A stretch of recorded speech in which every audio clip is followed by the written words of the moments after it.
ناظرین کی خدمت میں سلام و آداب. آپ دیکھ رہے ہیں وائس آف لداخ. آج جمعہ ہے اگست کی 22 اور سفر کے 27 تاریخ. آج کی تازہ ترین خبروں کو لے کر میں سعید ہاشم رضوی حاضر. ناظرین سے گزارش ہے کہ تازہ ترین خبروں اور حالات و واقعات سے باخبر رہنے کے لیے ہمارے چینل کو سبسکرائب کریں اور خبریں آخر تک ضرور دیکھیں. آپ دیکھ رہے ہیں آپ کا پسندیدہ news channel voice of Ladakh.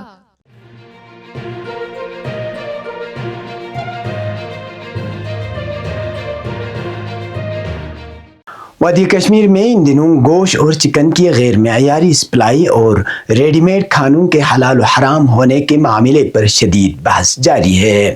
Kashmir کے متعدد علماء نے باہر سے لائے گئے یک بستہ گوشت، چکن اور تیار شدہ اشیاء جیسے کباب، رشتہ اور قیمہ وغیرہ کو حرام قرار دیتے ہوئے عوام کو ان کے استعمال سے باز رہنے کی ہدایت دی ہے. معتبر ذرائع کے مطابق یہ ریڈی میڈ گوشت اور تیار شدہ پکوان کشمیر سے کرگل بھی سپلائی کیے جاتے تھے. معاملے کے منظر عام پر آنے کے بعد کرگل کے مقامی میڈیا نمائندوں نے قصابوں اور ہوٹل مالکان سے رابطہ کر کے صورتحال کا جائزہ لیا. دکانداروں نے اعتراف کیا کہ وہ ماضی میں فریز گوشت اور چکن کشمیر سے منگواتے تھے، تاہم گوشت کی ملاوٹ کی خبروں کے بعد بیشتر نے اس سپلائی کو بند کر دیا ہے. البتہ چند دکانداروں نے یہ بھی تسلیم کیا کہ فریز چکن اب بھی کشمیر سے لائی جا رہی ہے. ریسٹورنٹ مالکان نے اس پر تشویش کا اظہار کرتے ہوئے کہا کہ وہ ابتدا سے ہی خبردار کر رہے تھے کہ کرگل میں کشمیر سے غیر معیاری گوشت اور چکن کی سپلائی ہو رہی ہے. ان کے مطابق اب جب معاملہ کشمیر میں بے نقاب ہوا ہے، کرگل کے عوام بھی آگاہ ہوئے ہیں. انہوں نے کہا کہ اس تنازع کے باعث کرگل میں ہوٹل اور ریسٹورنٹ کے کاروبار پر منفی اثرات مرتب ہوئے ہیں. دریں اثنا امام خمینی میموریل ٹرسٹ کرگل کے چیئرمین حجت الاسلام شیخ صادق رجائی اور جمعیت العلماء اثنا عشریہ کرگل کے صدر حجت الاسلام شیخ ناظر المہدی محمدی نے متعلقہ محکموں سے مطالبہ کیا ہے کہ بازاروں میں باقاعدہ چیکنگ کی جائے اور غیر معیاری و فریز گوشت و چکن کی فروخت پر فوری پابندی عائد کی جائے. ساتھ ہی انہوں نے عوام پر بھی زور دیا کہ وہ مشکوک گوشت اور اس سے بنی اشیاء خریدنے سے اجتناب کریں.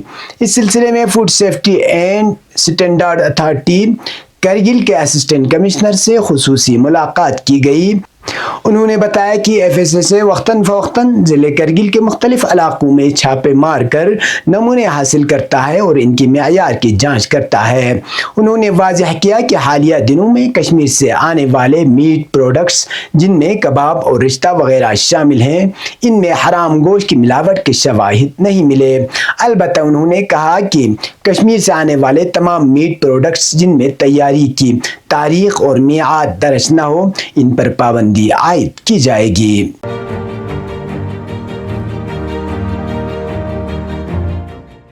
چیئرمین و chief executive councillor Kargil doctor Jafar Akhoon نے مرکزی وزیر مکسنگ مانڈیا سے ملاقات کی.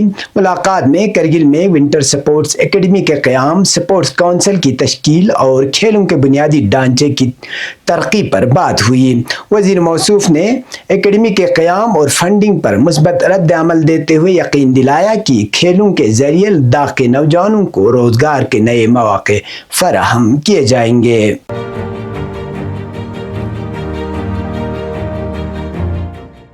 نیشنل ہائی وے 301 کی توسیع کے پیش نظر سب ڈویژن سانکو کے بعض علاقوں میں سڑک کے کنارے واقع مکانات اور دکانوں کو ہٹایا جا رہا ہے. یہ کارروائی ان ڈھانچوں کے خلاف کی گئی ہے جن کے مالکان کو پہلے ہی معاوضہ فراہم کیا جا چکا تھا، تاہم نوٹس ملنے کے باوجود وہ اپنے ڈھانچوں کو از خود ہٹانے سے قاصر رہے.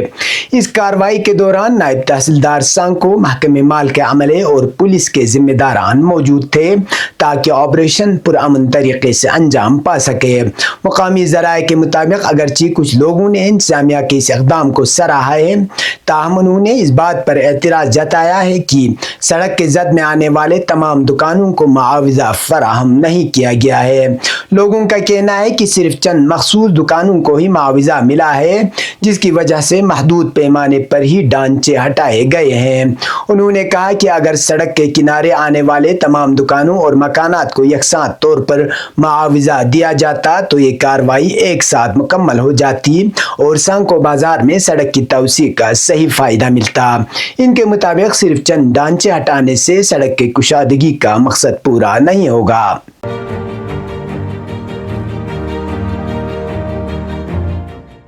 Government boys higher secondary school Kargil کے وائس پرنسپل اور associate NCC officer lieutenant doctor Mohammad Hussain کو نیشنل کیڈٹ کور کے director general lieutenant general Gurbir Pal Singh نے DG NCC کمانڈیشن کارڈ سے نوازا۔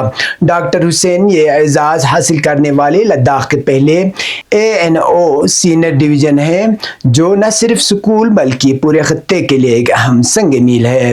اس موقع پر NCC کیڈٹس نے اپنے آفیسر کو مبارکباد پیش کرتے ہوئے کہا کہ وہ ان کے رہنمائی کو اپنے لیے باعث فخر سمجھتے ہیں اور ان کی کامیابی سے متاثر ہو کر قومی خدمت کے جذبے کے ساتھ آگے بڑھیں گے۔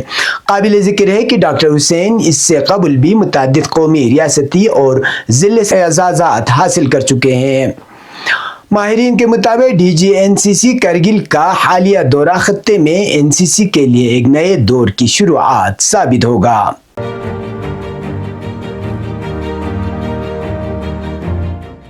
بدھ مذہب کے پیشوا دلائی لاما نے آج سندھو گھاٹ لیہ میں ایک پروقار ظہرانے میں شرکت کی جس کی میزبانی لداخ خود مختار پہاڑی ترقیاتی کونسل لیہ نے کی۔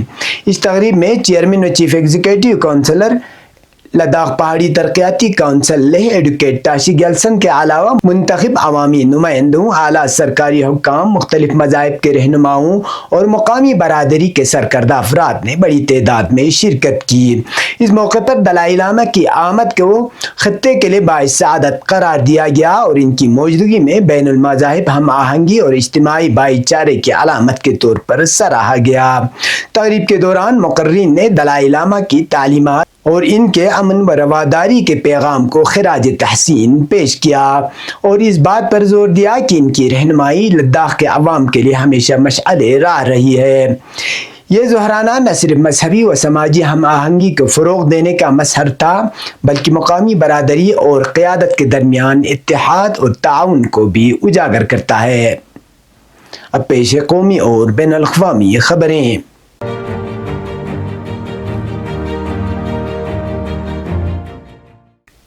سپریم کورٹ نے SIR بہار کیس کی سماعت کرتے ہوئے اہم ریمارکس دیے۔ عدالت نے الیکشن کمیشن کو حکم دیا ہے کہ وہ آدھار کارڈ کو ان 11 دستاویزات میں سے ایک کے طور پر قبول کرے جو ووٹر لسٹ کے جاری خصوصی نظرثانی کے دوران جمع کیے جا سکتے ہیں۔ اس فیصلے سے ووٹر کی شناخت کے عمل کو ہموار کرنے اور زیادہ شہریوں کو اندراج کرنے میں مدد ملے گی۔ انتخابی فہرستوں کی خصوصی گہری نظرثانی کو چیلنج کرنے والی عرضیوں کی سماعت کرتے ہوئے سپریم کورٹ نے کہا کہ دوبارہ شامل کرنے کی درخواست ان 11 معیارات میں سے کسی ایک کے ساتھ یا آدھار کارڈ کے ساتھ جمع کی جا سکتی ہے۔ جسٹس ریتھو کی سربراہی والی بینچ نے بہار کی سیاسی جماعتوں پر بھی تنقید کی کہ انہوں نے دعوے اور اعتراضات داخل کرنے میں SIR کے دوران ڈرافٹ ووٹر لسٹ سے باہر رہنے والے لوگوں کی مدد کرنے میں کوئی کردار ادا نہیں کیا۔